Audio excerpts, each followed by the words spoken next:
ise me oleme siin imekaunis talve ilma keskel.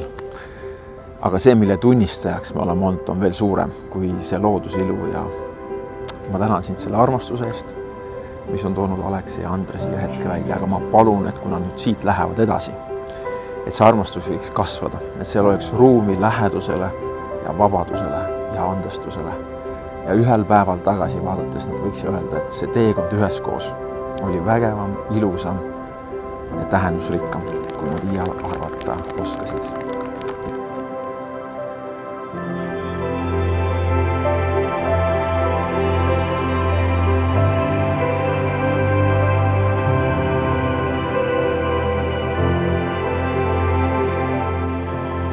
Aleks, sina oled minu plaan A. Ja minu plaan A on nautida elu koos sinuga elupäevade lõpuni.